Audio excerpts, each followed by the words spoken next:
looks like we have our next guest ready to go. And there he is. He's from Schaeffer's Investment Research. Matt Timpane, you are a CMT, sir, and you are also the senior market strategist at Schaeffer's. I am. Nice. So, well, welcome. How's your day going so far? Today's been great. It's finally nice and sunny here. It warmed up nicely today, so we're over in Cincinnati and nice. Loving the weather. Awesome, man. Midwest Connect here with Detroit. Love it. Exactly. So I see you got a little presentation or a big presentation. I will let you take it away. Yeah, as always, we have plenty of slides here, and we're going to kind of go through our small cap summer outlook. As he said, I'm Matthew Timpane. I'm a CMT, senior market strategist over at Schaeffer's Investment Research. We have been providing retail traders analysis, trade recommendations, and news for over 40 years now. So we're going to go over the small cap summer outlook, and we will touch on the overview just really quickly here. And we're going to just cover some macro, some sentiment data that I have to share, and some seasonality data that I have to share with everybody as well. We'll even have a couple trade ideas at the end. So this is just the IWM, the ETF, for the Russell 2000. Recently, we've been finding support at the plus 10% year-to-date level, but it does have this weird kind of head and shoulders pattern. So it's something you want to just kind of be aware of. Head and shoulders patterns don't always play out. They're probably one of the most prone to not playing out, actually. So it's interesting that it is kind of finding support recently right here at the 210 level on our open interest configuration. 210 is actually the May peak put level in options. So it's not really the fact that we're going to break down necessarily, but we want to be aware of where our risks are. In the past, the Russell has loved testing the 200-day moving average, which is near the year-to-date break even. It's this red line on the chart. And during the last bull market, it actually did this 4 times, which was during 2016 to 2018 bull run. It also likes to test the 320-day moving average, which that was more often in the 2000s and the early 2010s that happened. So it's reasonable to think that we could still see these levels before the next rally really resumes. So we just want to be careful. That being said, if we do break out above 230 there, bull market is back on. These are just kind of the major levels that we're looking at. The funny thing is that the $200 level at the 200-day moving average and the $170 level, which is near the 320-day moving average, actually kind of lines up with our open interest configuration as we head into the summer. So we'll take a look at that here. I took out May's standard expiration so I could kind of illustrate what it looks like going into the summer. That 200 strike right there is now peak put. Usually that's a great area for support. Those are bought to open puts. Market makers want to keep it above that level. For some reason, if we do break that 200 strike level, we could be in like a delta hedge scenario where market makers will have to continuously keep shorting IWM to keep those puts that they sold to open to hedge their delta risk against it. What happens is it usually goes all the way down to the last significant strike price before you kind of get this exhaustive bottom. So that would be the 170 strike. That's kind of our worst case scenario right now that we're looking at. And I'm not saying this to be all doom and gloom. I'm actually telling you because these are great buying opportunities. In the past 20 years, when these levels actually have been presented to market participants, these have been great entries where we saw rallies over the next year at a minimum, if not a multi-year run after that in small caps. For those of you who've seen me before, I love to do relative charts. The Russell 2000 versus the S&P 500. I know we kind of just saw that. I pulled it back a little bit more. This is a weekly chart. So we are looking for a little bit more underperformance from the Russell 2000 versus the S&P 500 in the near term, but it is approaching the support area. And, that doesn't mean that price action in the Russell has to go down. It just means that the S&P 500 may run a little bit hotter if we are going to continue to rally right off these lows this week. Since a lot of the companies I've been presenting here are also smaller microcap companies, I figured it was only prudent to show a microcap chart. It's extremely similar to the IWM, so I won't go over it too extensively. It also loves to find support at its 200-day moving average, which is right around year-to-date break even. And the 320-day is also important, just not as much as the small caps have been. Two things that have been important that we can look here at the chart, both on the IWM and the IWC here, is that relative strength actually has never broken below 30. That's where you can kind of get these bigger, exhaustive breakdowns if that happens. So you'll want to watch to make sure that that kind of stays above that level, so that you know that we're still in the bull market and we're not going to go into maybe a bigger bear market cycle, whether it's cyclical or secular.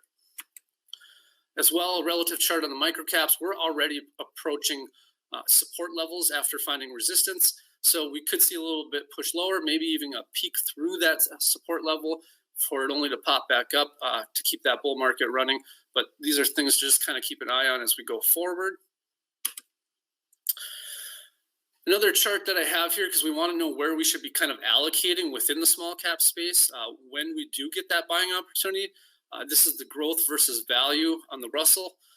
It's really a kind of a do or die moment right now for growth. It's kind of at this very minor support level. I almost didn't even want to put it on there. It did touch back in 2001 and then 2020 before it resumed higher. So if we broke this level, this would mean that we could be underneath a major regime change within leading stocks.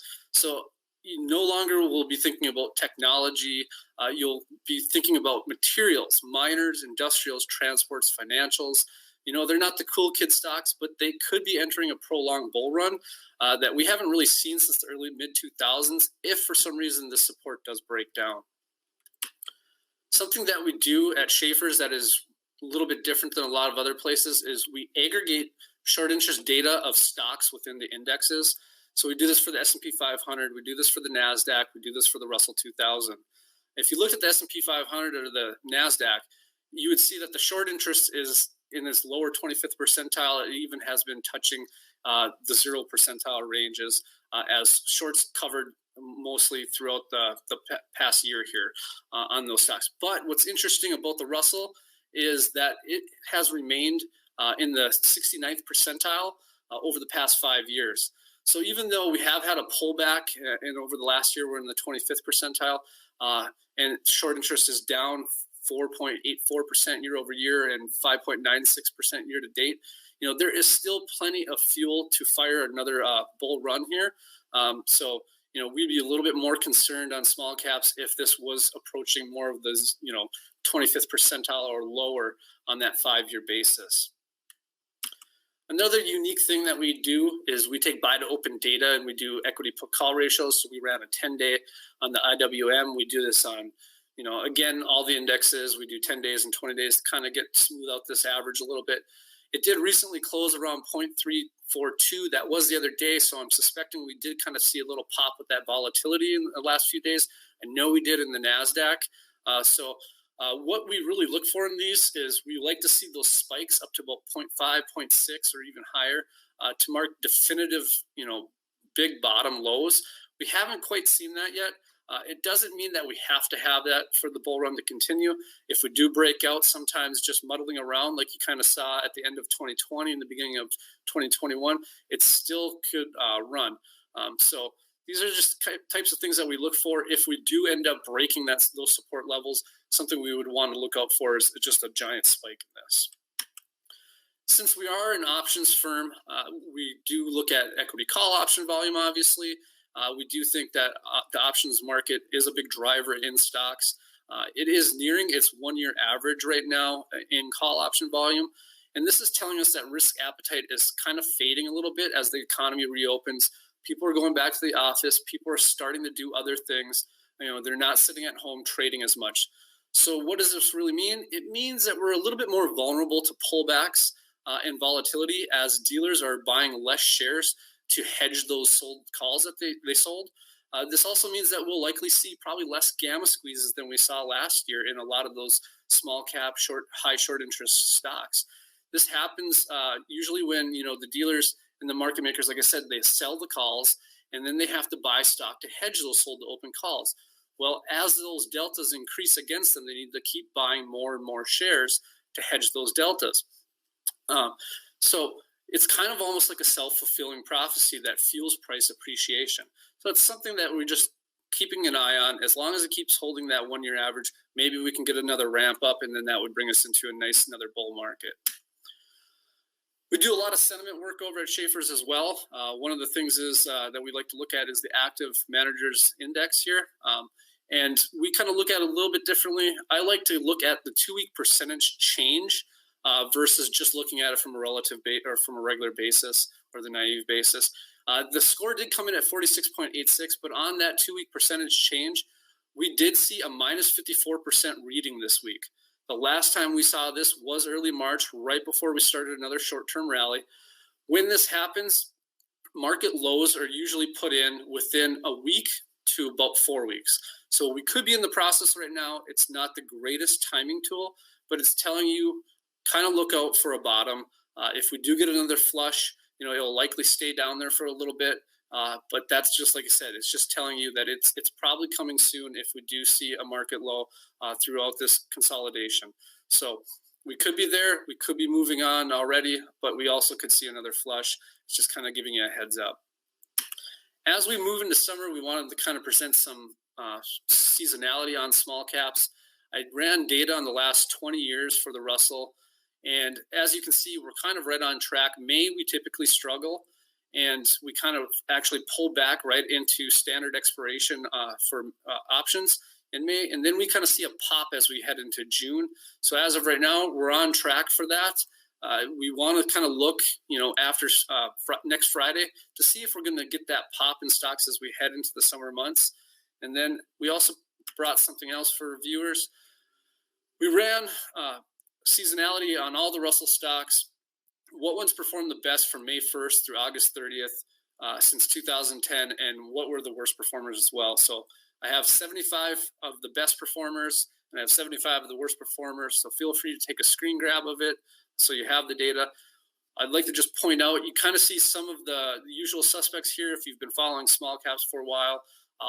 Workovia, Rapid7, Boot Barn, RH, Wingstop. Love Wingstop, actually. It's been one of my favorite companies. It's been the last 5 years. It has outperformed the S&P 500 every summer, and it's been positive every summer. Another few names are Novavax and Sunrun. A lot of these right now aren't even fully technically setting up. Some of them look actually pretty ugly from a technical standpoint or even from a sentiment standpoint. But you want to be aware of these things as we possibly do go through maybe a larger correction, or at least they go through a larger correction as we head into summer. Here's the other side of the list. For the bullish stocks, again, you'll see some familiar names, Vonage, TriNet.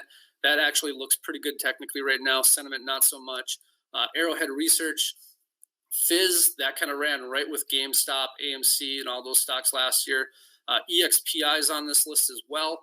That's a competitor with Zillow and Redfin, and then Stamp. That thing is extremely volatile, as we know, on the upside and the downside. So these are the type of stocks that typically have bullish readings throughout the summer. Now to the bearish ones, or more so just stocks you might want to stay away from. What surprised me was most of the stocks that are on the negative seasonality side throughout summer in the small cap space have been some of the biggest year-to-date winners. You have Whiting Petroleum there, WLL. That is on average down 22% during the summer months. It's also only positive 30% of the time. It also beats the S&P only about 36% of the time during the summer months, but it's been on quite a tear. Another one is Century Aluminum, which is in a similar scenario, kind of like Alcoa, as you know, if you've followed any of the aluminum stocks. Lumber Liquidators also, that thing was on a tear throughout the year. It did kind of just look like it broke down from like a bear flag and could be maybe in a massive, more of a head and shoulder pattern. Like I said, not the biggest fan of that pattern, not exactly something I trade off of, but it's something just to be aware of. When you look at a lot of these stocks, what I'm kind of looking for is, you're looking for what stocks maybe it's time to take profits on, have had big runs. The other two here that on this page are Hibbert Sports and Abercrombie and Fitch. So it doesn't mean you need to sell these stocks, but some of these are up 100% or more. And, if you're sitting there with some of these profits, maybe it's time to take half off the table.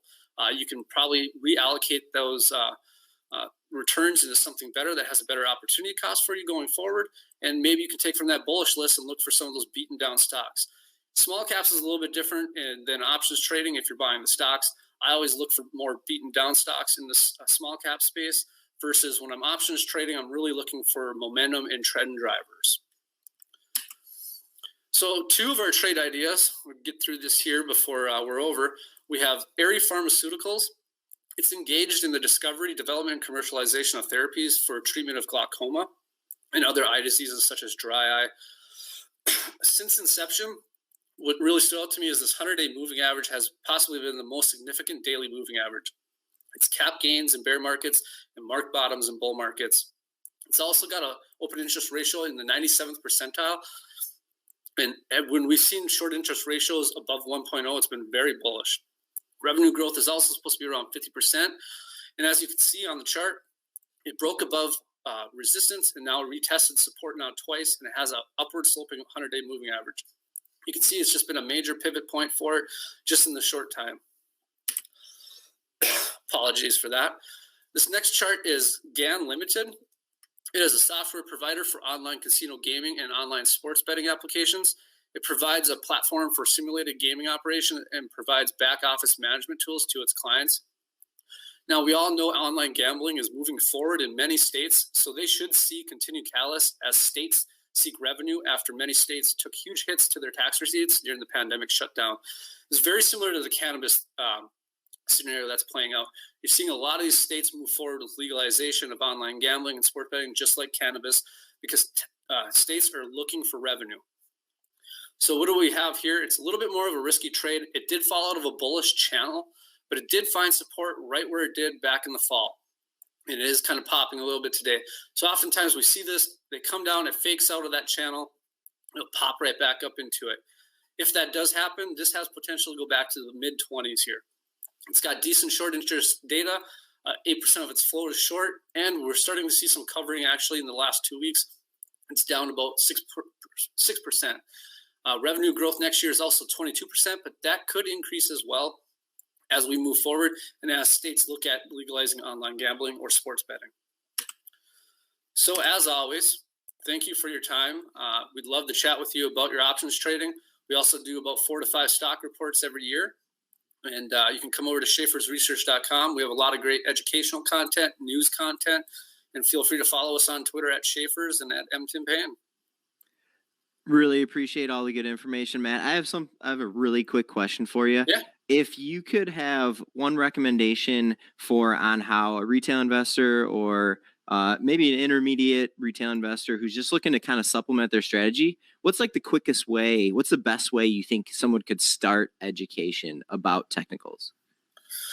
To start education about technicals, there's plenty of great books out there. But one of the things I would say is actually, get on Twitter, get on stock charts. There's a lot of good traders out there. They have a lot of recommended people to follow. See what they're doing with their charts. Otherwise, there's old school books like John Murphy's book that will teach you all about trading. Brian Shannon has a great book on multi-time frame analysis. We have great content as well. We do go a little bit more into options than just technicals, but we're always covering technicals with the options as well.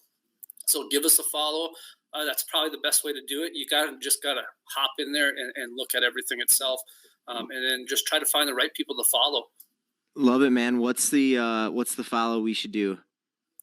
The follow that you should do to get a hold of Schaeffer's. I mean.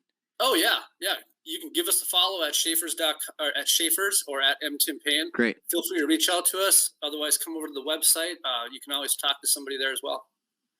Awesome. Thank you very much, Matt. That was Matt Timpane, CMT and Senior Market Strategist at Schaeffer's Investment Research. You have a good weekend.